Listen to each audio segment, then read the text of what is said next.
The Unseen Reflection, Chapter 1. The Glitch in the Algorithm.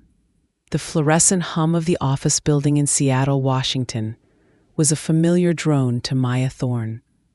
30 years old, a software engineer, she thrived in the logical, predictable world of code. Her life was orderly, her thoughts precise. After a long day of debugging complex systems, she retreated to her apartment, seeking solace in the familiar rhythm of online content. YouTube, usually a source of innocuous entertainment, was her wind-down ritual. Tonight, however, the algorithm threw her a curveball. A suggested video popped up, My Ultimate Spring Haul. The thumbnail showed a vibrant, smiling woman with long, dark hair, sparkling eyes, and a small, distinctive mole just beneath her jawline. Maya clicked without thinking, intrigued by the unexpected recommendation. The video loaded. The woman on screen, Chloe Davis, a popular fashion and travel vlogger from Portland, Oregon, began to speak. Her voice was light, infectious, full of an unbridled enthusiasm that was a stark contrast to Maya's own quiet demeanor. But it wasn't the voice that froze Maya's breath. It was the face. Maya stared at the screen, her coffee cup suspended halfway to her lips. It was her own face, the exact same high cheekbones, the same almond-shaped dark eyes, the same slight curve to the nose, and that mole, that tiny, distinctive mole on the left side of her neck, almost hidden by her hair, a mark Maya had always considered uniquely hers. A wave of dizzying disorientation washed over her.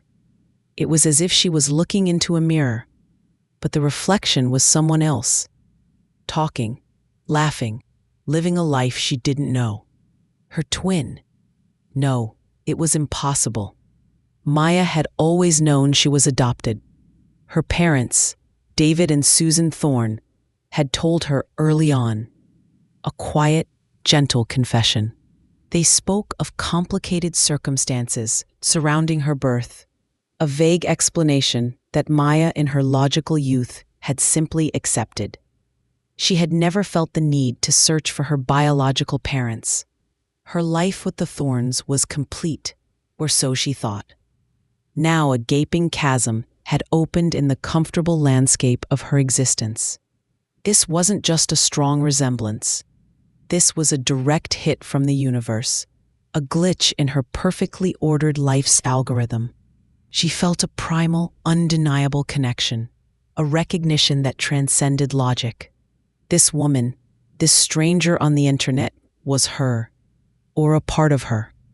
Maya spent the rest of the night in a feverish blur, watching every single one of Chloe's videos. She analyzed every angle, every expression, every fleeting glimpse of Chloe's family. Chloe often mentioned her own loving adoptive parents, Linda and Ethan Davis, but never spoke of siblings. No one mentioned a twin. The uncanny resemblance, the shared birthmark, the adoptive status, it all pointed to one unbelievable conclusion. They had to be sisters, identical twins, separated at birth.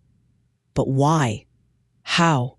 And who were their biological parents, the ones who had given birth to two identical beings, only to see them raised in different homes? The ordered world of Maya Thorne had just imploded, leaving behind a profound, unsettling question. Who was she, truly? Chapter 2. The Digital Bridge. The days that followed were a blur of restless energy. Maya, usually focused and efficient at work, found her mind constantly drifting to Chloe. She was compelled to learn more, to understand. Using her advanced programming skills, she delved deeper into Chloe's online presence, not to invade her privacy, but to find any public breadcrumbs, any subtle hints that might connect them. She found Chloe's old blog posts, obscure interviews, even a brief mention in a local Portland newspaper about her high school graduation. Every piece of information confirmed Chloe's adopted status. There were no siblings mentioned, no mysterious past. Chloe's life, as presented online, was an open book of fashion tips, travel adventures, and genuine cheerfulness. But for Maya, it felt like a carefully constructed facade, hiding a truth they both unknowingly shared. The idea of contacting Chloe was terrifying. What if she was wrong? What if Chloe reacted with alarm, or worse, dismissed her as a stalker? Maya, an introvert by nature, dreaded the thought of such a direct, emotional confrontation. Yet, the compulsion was too strong to ignore. She had to know. After days of agonizing over the perfect message, drafting and redrafting, Maya finally crafted a concise, respectful email. She attached a recent photograph of herself, one that highlighted their startling resemblance, and wrote, "Dear Chloe, my name is Maya Thorne. I hope this message finds you well. I'm a software engineer living in Seattle. I've recently come across your YouTube channel, and I was struck by our resemblance. I'm also adopted, and the similarities are so profound that I felt compelled to reach out. I don't want to be intrusive, but I can't shake the feeling that there might be a connection between us. If you're open to it, I would be grateful for the chance to talk, perhaps a video call. Sincerely, Maya." She sent it, her heart pounding a frantic rhythm against her ribs. The wait was excruciating. Days crawled by. Then, a notification, an email from Chloe Davis. The response was cautious but intrigued. "Dear Maya," Chloe wrote, "I was incredibly surprised by your email and your photo. The resemblance is indeed unsettling in the best way. I'm also adopted, and I've never seen anyone who looks so much like me. I'm a little overwhelmed, but also very curious. Yes, I'd be open to a video call. Perhaps Friday evening?" Maya's hands trembled as she typed out her reply, agreeing to the call. The digital bridge had been built. Now it was time to cross it. The video call was a surreal experience. When Chloe's face appeared on her screen, Maya felt a jolt, as if looking into a distorted mirror. It was her, but not her. The same smile, the same way her hair fell, even the way her eyes crinkled when she laughed. Chloe, equally stunned, kept reaching out to touch her own face, as if confirming her own existence through Maya's reflection. "This is insane," Chloe breathed. Her usual bubbly persona replaced by a quiet awe. "I can't believe this. I always thought I was unique." "Me too," Maya managed, her voice barely a whisper. "The mole. It's identical." They spent hours talking, a torrent of shared experiences and astonishing coincidences. Both loved black coffee. Both had a strange, inexplicable aversion to celery. Both had scars on their left knees from similar childhood biking accidents. Maya, the quiet coder, found herself opening up to Chloe, the effervescent vlogger, with an ease she had never experienced with anyone else. It was like talking to a part of herself she never knew was missing. "We have to do a DNA test," Chloe declared, her enthusiasm returning. "I mean, how else can we be sure? But I already know. I can feel it." Maya agreed, a profound sense of rightness settling over her. The glitch in the algorithm had not been a mistake. It had been a revelation. Chapter 3. The DNA speaks, telling her adoptive parents, David and Susan, about Chloe and the impending DNA test was perhaps the hardest part. Maya had driven to their comfortable suburban home, the scent of Susan's freshly baked cookies doing little to soothe her nerves. "Mom, Dad," she began, sitting them down in the living room. "I found someone, a woman on YouTube.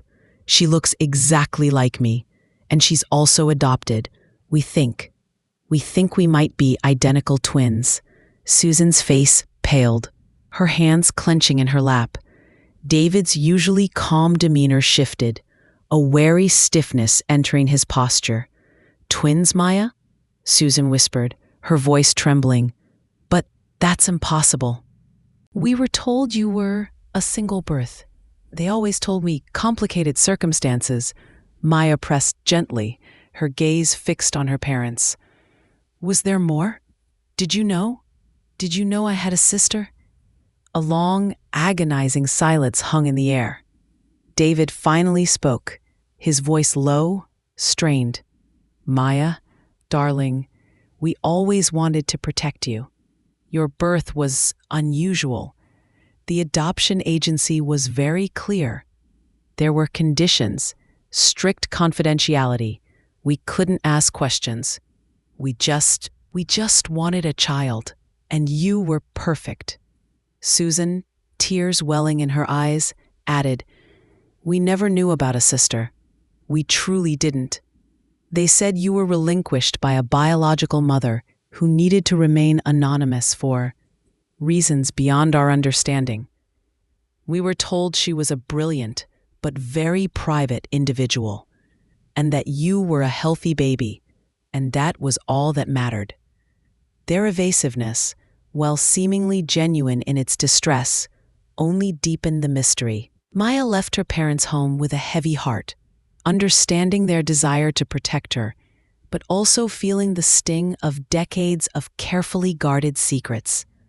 Meanwhile, Chloe had had a similar, albeit less tense, conversation with her adoptive parents, Linda and Ethan Davis, in Portland. Linda, pragmatic and kind, admitted that they had been told very little, only that Chloe's biological mother was a highly intelligent, very private person who was unable to care for a child due to demanding professional circumstances. They, too, had been sworn to secrecy. The DNA test kits arrived. Maya and Chloe, on a video call, simultaneously swabbed their cheeks, a shared ritual that felt both mundane and profoundly sacred.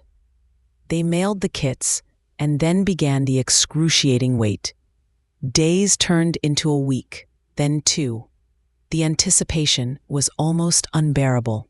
They filled the time with more video calls, sharing childhood stories, comparing memories, marveling at the small, uncanny similarities in their lives that defied explanation. Finally, the email arrived. "Your DNA results are ready." Maya clicked the link, her heart hammering. The screen loaded. Her eyes scanned the results, and then a gasp. Full sibling match, 99.9% identical twins. Maya stared at the words, tears blurring her vision. She called Chloe instantly. Chloe, on the other end, was already crying. A mix of disbelief and overwhelming joy. "We're sisters," Chloe sobbed. "Real sisters. Identical. Can you believe it?" "I can," Maya whispered, a profound sense of belonging washing over her. "I always felt it. We're twins. But why were we separated?" The euphoria was quickly followed by a fresh surge of questions. The DNA had spoken, but the story remained incomplete. Chapter 4: The Architect of Life. The DNA results, while confirming their bond, also presented a new set of questions. Why were identical twins separated? And who was the biological mother who gave birth to them only to give them away? The adoption documents were maddeningly vague. Maya, with her logical mind, started digging again, this time with a clearer focus. She contacted the genealogy service, highlighting the twin connection. They recommended a specialist, someone with a knack for unraveling complex adoption cases. The name they gave her: Eleanor Ellie Vance. Maya recognized the name. Ellie Vance was a renowned genealogist, celebrated for her work on intricate family mysteries. a name that occasionally surfaced in articles about historical cases. Ellie Vance listened to Maya and Chloe's story with quiet intensity. Identical twins, separated at birth, are rare, Ellie explained, her voice calm and reassuring. Even rarer when both are adopted. This usually points to very specific, often sensitive circumstances surrounding the biological mother.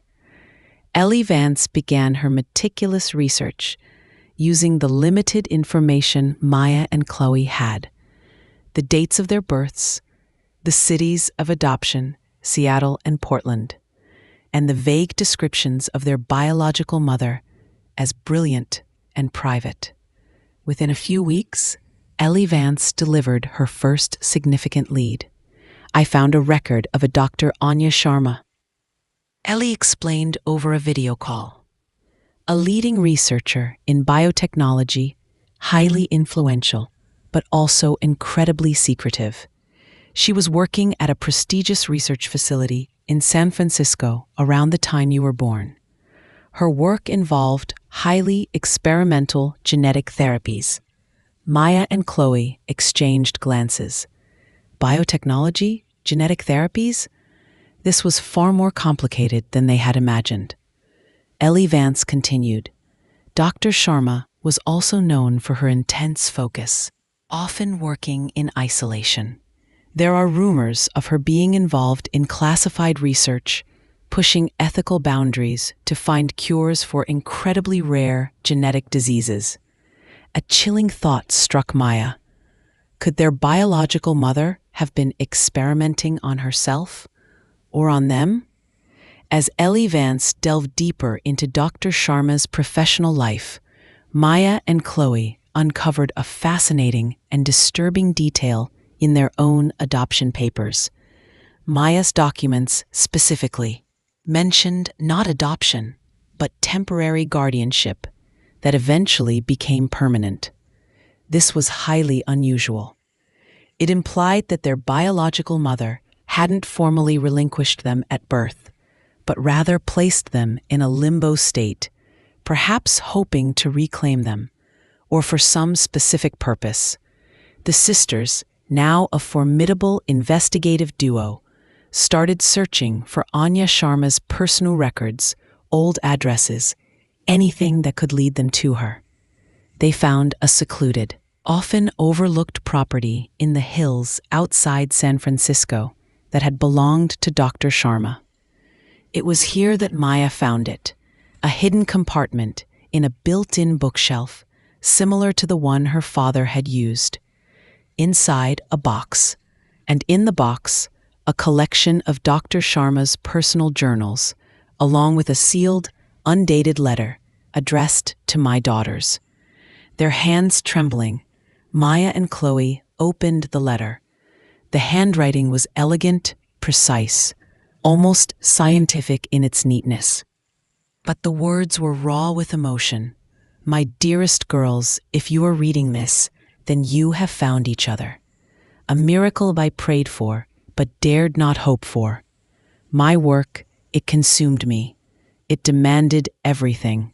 And I knew from the moment I conceived you that I could not be the mother you deserved. My research was too sensitive, too dangerous, too all-encompassing. There were risks I could not expose you to, especially you, my precious Chloe, with your unique genetic marker.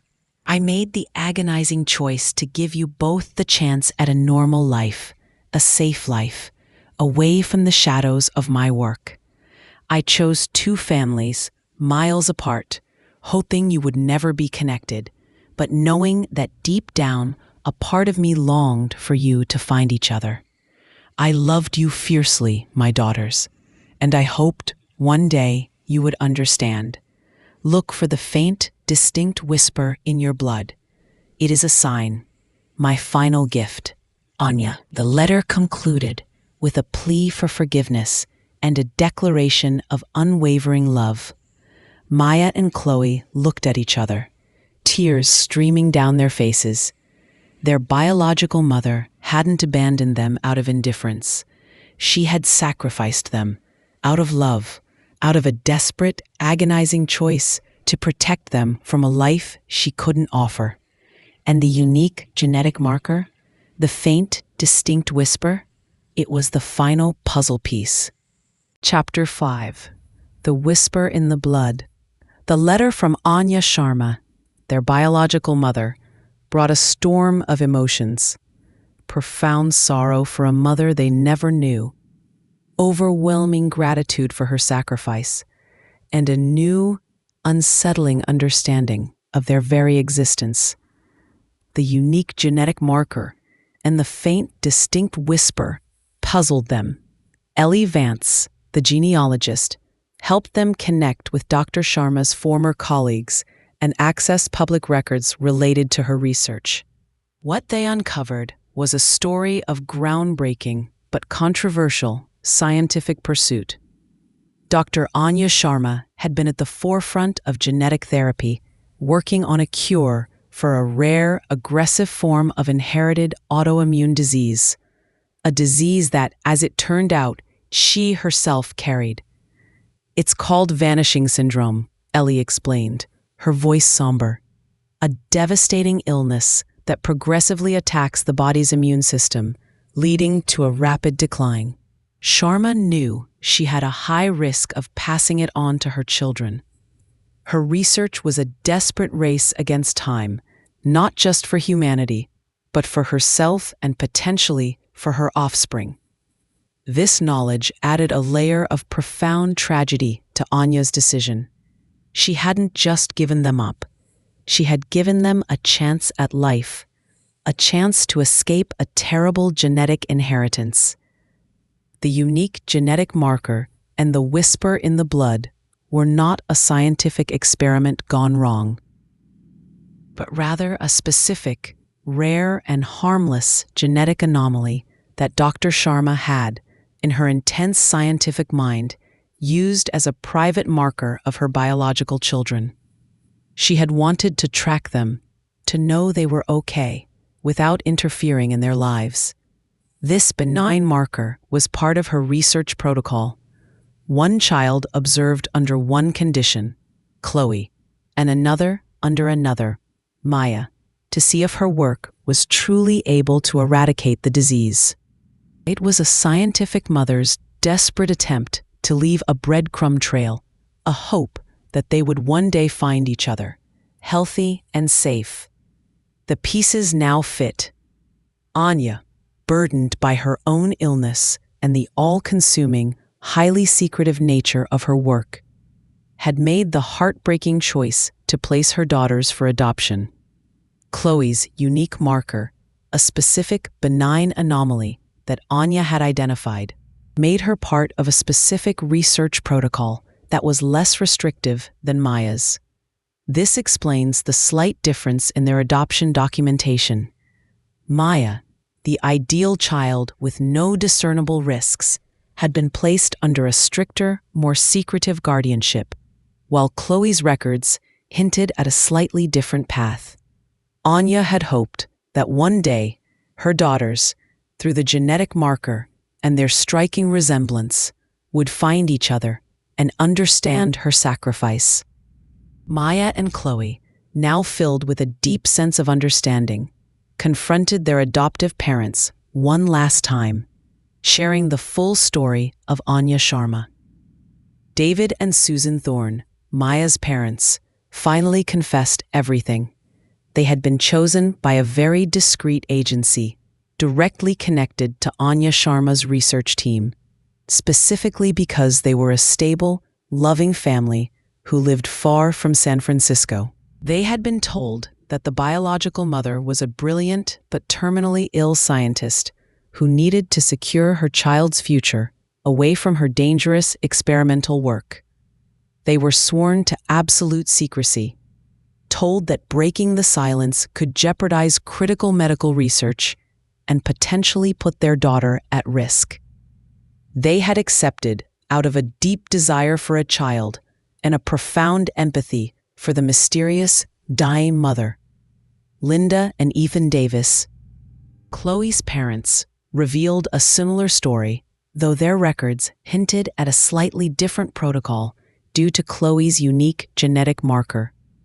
They too had been chosen for their stability and distance, and had been told that the secrecy was paramount for the biological mother's groundbreaking but ethically sensitive research. The truth, once a devastating blow, now felt like a profound testament to love. Both sets of adoptive parents have carried immense burdens, lying by omission to protect their daughters and the dying woman who had entrusted them with her most precious creations. Chapter 6: The Unseen Architect. The truth, finally unveiled, brought with it a complex tapestry of emotions. Grief for Anya, the brilliant, sacrificing mother they never knew. Immense gratitude for their adoptive parents who had loved them unconditionally and carried such heavy secrets to protect them. And a profound, unbreakable bond between Maya and Chloe, twin sisters reunited by fate, technology, and a mother's desperate hope. They learned that Anya Sharma had succumbed to vanishing syndrome a few years prior, a quiet death, her groundbreaking research unfinished. Her ultimate sacrifice was to give her daughters a life she couldn't have.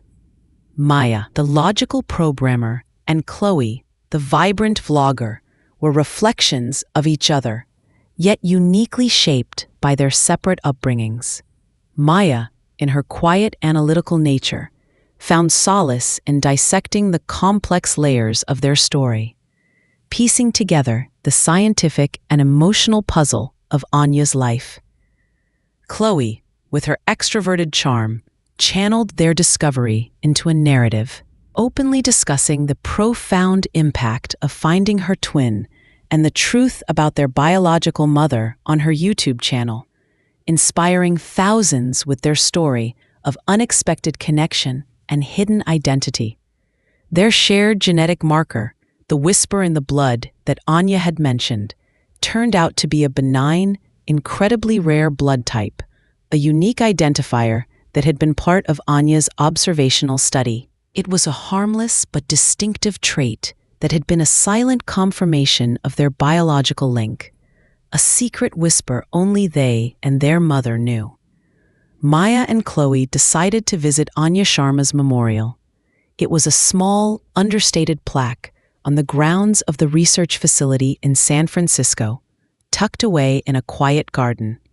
It spoke of her dedication to science, her groundbreaking work, and her contribution to the understanding of rare genetic diseases. There was no mention of children, no personal details, just Dr. Anya Sharma, in memoriam. They stood there for a long time, side by side, their hands clasped.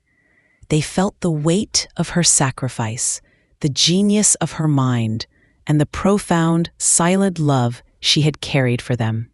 Anya had been an architect of life, not just through her scientific endeavors, but by meticulously planning their path to a healthier future, even if it meant her own profound loneliness. The journey had forged an unbreakable bond between Maya and Chloe. They were not just sisters. They were two halves of a whole, each understanding the other on a cellular level. They discovered shared quirks, identical reactions, and a natural synchronicity that only identical twins separated at birth could experience. Chapter 7: A Symphony of Connections. Life in Seattle and Portland took on a new vibrancy for Maya and Chloe. Their initial shock and the bittersweet sadness surrounding Anya's story began to settle into a profound appreciation for the intricate tapestry of their lives. They spent countless hours together, bridging the 30 years of separation with shared laughter, tears, and a growing understanding of how their differing environments had shaped their identical genetic makeup. Maya, the introvert, found herself opening up, her logical mind now eager to explore the emotional complexities of human connection. Chloe, the extrovert, discovered a quiet, introspective side to herself, seeking the profound depth that Maya naturally embodied. They were a perfect balance, two complementary halves of a whole. Their adoptive parents, now free of their decades-long secret, found a new level of intimacy with their daughters. David and Susan Thorne, no longer burdened by the omission, could express their love for Maya without the subconscious weight of the past. Linda and Ethan Davis, Chloe's parents, embraced Maya as if she had always been their own, marveling at the astonishing resemblance and the incredible story that had brought them all together. Both families merged, creating a larger, more complex, and deeply loving unit. Chloe's YouTube channel, once focused on fashion and travel, now embraced their incredible story. They launched a new series, The Twin Revelation, where they openly shared their journey, the DNA discovery, the search for Anya, and the emotional complexities of their reunion. The series resonated with millions, drawing comments from adoptees, twins, and those touched by the mysteries of identity and family. It became a platform for healing, for discussion, and for celebrating the extraordinary bonds that can transcend time and distance. Maya, with her analytical skills, even helped Chloe build a more sophisticated website, designing interactive timelines and visual representations of their genetic and family history, allowing their audience to engage with their story on a deeper level. They often visited Anya Sharma's memorial in San Francisco. It became a pilgrimage, a place of quiet contemplation and gratitude. They left flowers, shared stories of their lives, and felt a connection to the brilliant, sacrificing woman who had given them life and ultimately the chance to find each other.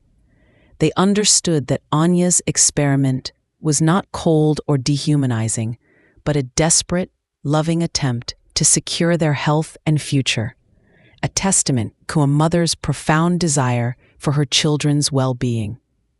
The genetic whisper that Anya had mentioned, the rare blood type that had been part of her observational study, became a quiet, shared secret between the twins, a tangible link to their biological mother's scientific mind and her unique way of showing love. It was a constant reminder of the intricate, hidden design of their lives. Chapter 8, The Reflected Future. The seasons turned in Seattle and Portland. The rainy days of winter gave way to the vibrant greens of spring, mirroring the blossoming of Maya and Chloe's lives. Their bond grew stronger with each passing day, a deep unity, intuitive understanding that only identical twins could share. They discovered that while their external lives had been vastly different, their core essence, their laughter, their fears, their shared love for obscure puzzles, and even the way they often finished each other's sentences was profoundly similar. Chloe continued her vlogging, now with Maya often joining her. Their joint appearances on the Twin Revelation series became incredibly popular, offering a unique blend of Chloe's effervescent personality and Maya's thoughtful insights. They talked about nature versus nurture, about the meaning of family, and about the surprising ways in which life can bring together those who are meant to be. One sunny afternoon, Maya found herself sitting at a coffee shop in Seattle, sketching designs for a new public art installation, a project at work that celebrated connection and shared humanity. She looked up and saw her reflection in the glass, a familiar face looking back at her. But this time, the reflection was not just her own. It was a reflection of Chloe, too, of Anya, of David and Susan, of Linda and Ethan. It was a reflection of a life that was so much richer, so much more complex, and so much more profoundly beautiful than she had ever imagined. She thought of the unseen reflection, the life of Chloe that had unfolded in parallel to her own, unknown for 30 years. And she thought of Anya, the unseen architect of their very existence, whose love had been expressed not through presence, but through sacrifice and scientific foresight. Maya had always been a woman of logic, of code, of structured systems. But the journey of finding Chloe, of uncovering the hidden layers of her own birth, had taught her that life was far more than just algorithms and logic. It was a symphony of connections, a dance of fate, a testament to the enduring power of love in all its forms. The question of who she was had been answered not with a simple label, but with a profound understanding of her place in a unique, complex family story. She was Eleanor Thorne, the beloved daughter of David and Susan. She was the identical twin of Chloe Davis, her soul sister, and she was, in spirit, the legacy of Anya Sharma, a mother who would love them enough to let them go, trusting that life and perhaps an algorithm would bring them back together. Maya smiled, a quiet, knowing smile. The journey had been painful, surprising, and ultimately miraculous, and she knew with certainty that this was just the beginning of their story, a shared future, two reflections forever intertwined.